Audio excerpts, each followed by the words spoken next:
Good morning बेटा। आज हम पढ़ेंगे ट्रिग्नोमेट्रिक ग्राफ। ठीक है, ट्रिग्नोमेट्रिक ग्राफ में हम साइन फंक्शन के बारे में डिटेल स्टडी करेंगे। तो उसका जो डोमेन होता है, रेंज होता है, पीरियड होता है, उसके बाद साइन फंक्शन है, साइन इलेक्ट्रिक इक्वेशन जो है, इन सबको हम एक ही पूरे में स्टडी देखते हैं। सबसे पहले हमारा ट्रिग्नोग्राफ, तो ये ना हुआ हमारा ट्रिग्नोमेट्रिक ग्राफ है। ठीक है, मतलब सिनुसाइडली जो अप डाउन लगातार करता रहे एक्स एक्सिस के अलॉन्ग। ठीक है, तो हमारा कहते हैं उसको ग्राफ ऑफ साइन फंक्शन। ये ग्राफ 0 से स्टार्ट होता है, मैक्सिमम 1 तक जाएगा, फिर 0 पाएगा, फिर नीचे जाएगा -1 पर, फिर 0 पर हो जाएगा। तो इसको कहते हैं वन कंप्लीट साइकिल। ठीक है, तो ये जो वन कंप्लीट साइकिल बना हुआ है ये, तो ये हमारा किसका है? साइन फंक्शन है। ठीक है, ये ग्राफ ऑफ साइन फंक्शन का ग्राफ है। इस तरीके से हमारा ग्राफ बार बार रिपीट कर सकता है, इनफाइनाइट टाइम्स तक तो जाता चला जाएगा। तो ये ग्राफ हमारा साइन फंक्शन, तो ये ग्राफ कितने बार रिपीट कर रहा है, एक साइकिल कितने लेंथ में हो रहा है, उसको पीरियड कहा जाता है। ठीक है, तो ये जो एक साइकिल है वो यहाँ से यहाँ तक रिपीट कर गया, फिर यहाँ से फिर नेक्स्ट ग्राफ स्टार्ट होगा। इसके बाद से जो है हमारा नेक्स्ट ग्राफ स्टार्ट हो रहा है 0 से, तो ये क्या होता है? पीरियड। तो वो हमारा पीरियड हो गया। पीरियड कितने का है? 2 पाई का है। साइन फंक्शन का पीरियड 2 पाई में है। तो ये ग्राफ ऑफ साइन फंक्शन लिखा हुआ है। ये हमारा वाई एक्सिस होता है, ये हमारा एक्स एक्सिस होता है। तो ये जो वाई एक्सिस है ये हमारा जो एक्स एक्सिस है वो हमारा डोमेन देता है। ठीक है, और ये वाई एक्सिस है ये हमें रेंज की वैल्यू देता है। ठीक है, रेंज की वैल्यू देता है। तो डोमेन क्या होता है? तो डोमेन मतलब आप ये जो एक्स है, ठीक है, एक्स की आप कोई भी वैल्यू चूज करिए। ठीक है, एक्स आप कोई वैल्यू चूज कर सकते हैं जो कि एंगल फॉर्म में होगा। तो हमारा पूरा -इनफाइनाइट से +इनफाइनाइट के बीच में आएगा। ठीक है, तो एक्स जो है जैसे देखा जाए तो ये हमारा x belongs to real number belong करेगा। ठीक है, तो सभी हमारे एंगल के फॉर्म में तो पाई के फॉर्म में मिलेंगे। तो आपका रियल नंबर के साथ पाई का मल्टीप्लिकेशन, रियल नंबर साथ में पाई का मल्टीप्लिकेशन होगा। ठीक है, तो हमारा होता है, तो हमारा एंगल मिलेगा, तो ये वैल्यू में मिलेगी। तो ये आर क्या है? तो पाई एक मल्टीप्लायर है, लेकिन रेंज पर किस पे डिपेंड करता है? सॉरी, डोमेन रियल नंबर पर डिपेंड कर रहा है। तो रियल नंबर -इनफाइनाइट से +इनफाइनाइट के बीच में हम ले सकते हैं। अब जैसे आर है, आप 1 लेंगे, आर की वैल्यू 1 लेंगे तो पाई मिलेगा। आर की वैल्यू 1/2 लेंगे तो पाई/2 लिखेगा। आर की वैल्यू -3 लेंगे तो -3 पाई मिलेगा।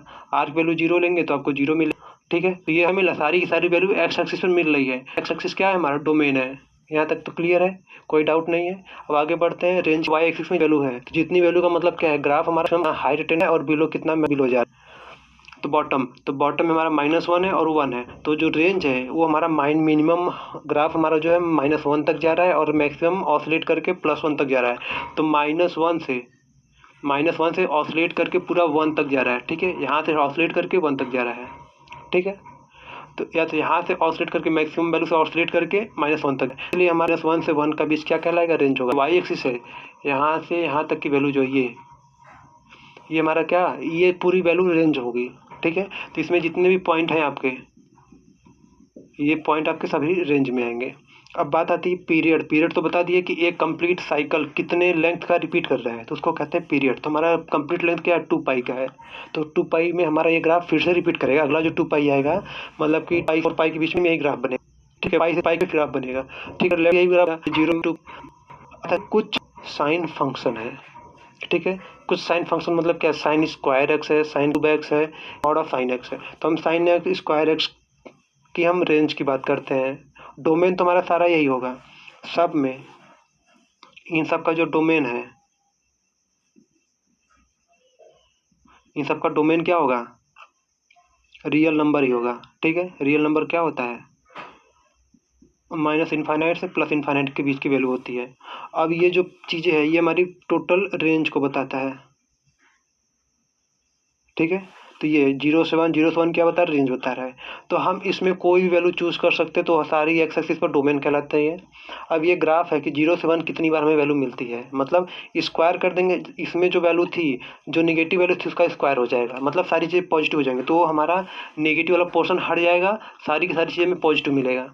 ठीक है, सारी की सारी चीज़ इसमें हमें पॉजिटिव मिलेगा। तो पॉजिटिव मतलब 0 से स्टार्ट होगा और मैक्सिमम 1 तक जाएगा। तो 0 से स्टार्ट होगा, मैक्सिमम 1 तक जाएगा, फिर 1 से फिर 0, फिर 0 से 1, 1 से फिर 0। तो ये हमारा क्या होगा? साइन स्क्वायर फंक्शन का ग्राफ हो गया, जो कि डोमेन हमारा पूरा रियल नंबर होगा। रेंज क्या होगा? ये रेंज की वैल्यू है, 0 से 1 रेंज है। अब मॉड ऑफ साइन एक्स है, तो मॉड ऑफ साइन एक्स का जो ग्राफ होता है इस तरीके से होता है। पहले तो ये हमारा ग्राफ है, ऐसे बनता है ग्राफ साइन एक्स का, ठीक है। तो ये जो नीचे वाली वैल्यू है, ये जो नीचे वाला ग्राफ है, ये हमारा ऊपर शिफ्ट हो जाता है ऐसे। जितने निगेटिव वाले ग्राफ थे सब पॉजिटिव हो जाएंगे। फिर भी देखा जाए ये 0 से स्टार्ट होता है, मैक्सिमम कितने पर जा रहा है, 1 पे जा रहा है, इसलिए 0 से 1 इसका क्या होता है, रेंज हो जाता है। और डोमेन क्या है, ये पूरी वैल्यू आप बढ़ाते चले जाइए, सारा डोमेन है। पूरी एक्स एक्सिस जो है सारा डोमेन है। पूरी एक्स एक्सिस कहने का मतलब है कि एक्स एक्सिस पर जितने भी नंबर आप लाइक कराएंगे, जितने भी एंगल लाइक कराएंगे, सारी हमारे डोमेन के अंदर आएंगे। अब उसके बाद यहाँ पर हमें कुछ इक्वेशन दिया हुआ है, जैसे साइन एक्स बराबर 0, ठीक है, एक वैल्यू दिया हुआ है। तो साइन हमारे कहाँ कहाँ 0 हो सकता है, तो आप सीधे ग्राफ से देख के निकालिए। 0 हमारा 0 पर हो रहा है, पाई पर हो रहा है, 2 पाई पर हो रहा है, 3 पाई पर हो रहा है, और इधर माइनस पाई पे, -2 पाई पर। तो वही चीज़ है। तो 0 हमारा कहाँ पर होता है, तो 0 पर होगा, +2 पाई पर, -2 पाई पर, +3 पाई पर, -3 पाई पर, +4 पाई, -4 पाई। मतलब कि जितना real number, sorry natural number वाले एंगल हैं, 0 पाई, 2 पाई, 3 पाई, और इधर 0, -2 पाई, -5, -2 पाई। तो ये जितने माइनस और पॉजिटिव नेचुरल नंबर वाले हैं वैल्यू, सारे पर हमें साइन एक्स की वैल्यू 0 मिलेगी। इसलिए इसको हम लिख सकते हैं n पाई, ठीक है, n पाई लिख सकते हैं। इतना तो क्लियर है। साइन एक्स इक्वल टू 1, हमें 1 कब मिलता है, देखा जाए ग्राफ से, तो 1 हमें π/2 पे मिलता है, फिर 3 π/2 पर मिलता है, इधर -3 π/2 पर मिलता है। सर ये 5 है, ये हमारा 5 π/2 पर है। तो 5 π/2 पर मिलेगा, 5 π/2 पर मिलेगा, और इधर -3 π/2 पर। तो इन वैल्यू को कैसे लिखा जाएगा, तो इस वैल्यू को हम 4n+1 इंटू π/2 के फॉर्म में लिखते हैं। तो जब इसको वैल्यू रखेंगे तो n इक्वल टू 0 रखेंगे तो π/2 मिलेगा, ये वैल्यू मिला। n इक्वल टू 1 रखेंगे तो 5 π/2 ये मिला। n इक्वल टू -1 रखा तो हमें -3 π/2 ये वैल्यू मिला। तो इसलिए x इक्वल टू 4n+1 π/2 इस फॉर्म में इस वैल्यू को लिखेंगे। तो ये रिप्रेजेंटेशन है nth टर्म का। ठीक उसी sine x equal to -x मिल जाए तो उस केस में हमारा x जो है डोमेन कहाँ से कहाँ तक बिलोंग करेगा, मतलब डोमेन की वैल्यू क्या होगी। ये सब चीज़ें जो है, ये जितने एंगल के फॉर्म में आते हैं वो सारे डोमेन होते हैं। जितने रियल नंबर के फॉर्म में वैल्यू में आएंगे वो हमारे रेंज होंगे। तो इसलिए आपको अगर कोई साइन फंक्शन, किसी भी ट्रिग्नोमेट्रिक फंक्शन की वैल्यू दिया हुआ है, ठीक है, तो अगर जितने भी नेचुरल नंबर वाले वैल्यू है सारे के सारे रेंज में होंगे हमेशा, ये आपको याद रखना है। और जितने एंगल के फॉर्म में मिलेंगे, एंगल पाई, 3 π/2, -π/2, 7 π/2, इस तरह से वैल्यू जो है सारी चीज़ें आपको डोमेन के अंतर्गत मिलेगी। तो डोमेन क्या होता है, एंगल को लेके चलता है, और रेंज क्या होता है, वो रियल नंबर को लेके चलेगा। बस यही आपको याद रखना है। तो यहाँ से आपकी पूरी डाउट क्लियर हो जाएगा। इसलिए अब हमारा -1 कहाँ कहाँ पर होता है, 3 π/2 पर और -π/2 पर।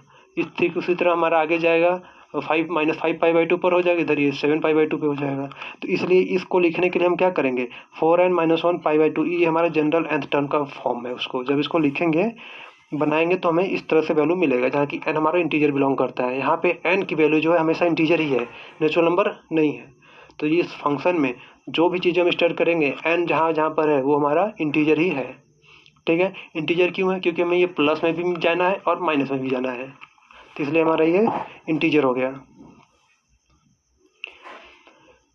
अब sine x equal to sine alpha, ये ग्राफ दिया, सॉरी इक्वेशन दिया हुआ, इसकी वैल्यू क्या होगी, एक्स की वैल्यू क्या होगी, तो हमारा n pi plus -1/1 into alpha इस फॉर्म में होता है। इसको प्रूफ किया जाता है। आगे हम नेक्स्ट वीडियो में इसको प्रूफ भी करके दिखाएंगे। तो इन सब चीज़ों का ग्राफ भी बना करके दिखाएंगे कि कैसे होता है। ठीक है, sine square x equal to sine alpha ये दिया हुआ, तो x value n pi plus minus alpha के फॉर्म होता है, ये वैल्यू होती है। इसको भी प्रूफ करेंगे अगले वीडियो में। ठीक उसी तरह इसको भी प्रूफ करेंगे। तो पहले इसको स्टडी करने से पहले, अगर आपको हमारा वीडियो अच्छा लगता है, सेशन अच्छा लगता है, तो हमारे चैनल को लाइक करें, हमारे वीडियोज़ को लाइक करें, हमारे चैनल को सब्सक्राइब करें, और रही बात, अपने दोस्तों के बीच में शेयर करिए, ताकि हमारा जो मोटिवेशन है और स्ट्रांग हो, ताकि इस तरह से वीडियोज़ हम आपके बीच में लेकर आते रहें। साइन एक्स ग्रेटर देन और इक्वल टू 0 ये वैल्यू दिया हुआ, मतलब कि साइन एक्स की वैल्यू आपका 0 कब मिल रहा है, और साइन की वैल्यू आपका 0 से बड़ा कब मिल रहा है। 0 जब मिला और 0 से बड़ा कब मिला, तो 0 से पाई के बीच में आपको मिल रहा है पूरी वैल्यू, फिर 2 पाई से 3 पाई के बीच में मिल रहा है। तो इसलिए उसको लिखेंगे क्या, 2n पाई। ठीक है, और उसके बाद भी कह रहा है कि आपको कहाँ कहाँ जीरो फिर मिलता है। जीरो आपको इधर भी मिल रहा है, तो उसको हम उसमें पाई प्लस जोड़ देंगे। जैसे यहाँ से यहाँ तक है तो ये 2n पाई, प्लस पाई प्लस 2n पाई, इतने रेंज के बीच में हमारा 0 या 0 से बड़ा हमेशा ये वैल्यू मिलेगा, निगेटिव नहीं मिलेगा। तो प्लस पाई प्लस 2n पाई, इतने रेंज के बीच में हमारा 0 या 0 से बड़ा हमेशा ये वैल्यू मिलेगा, निगेटिव नहीं मिलेगा। तो निगेटिव वाले पूरे ये डोमेन में से ये निगेटिव वाला पोर्शन घटा देंगे तो उसको ऐसे भी लिख सकते हैं, या फिर निगेटिव वाले पोर्शन को हटाकर हम सबको अलग अलग सेपरेट करके जैसे लिखा जाता है 2n पाई पर और पाई प्लस 2n पाई, इतने कितने के रेंज के बीच में मिलेगा।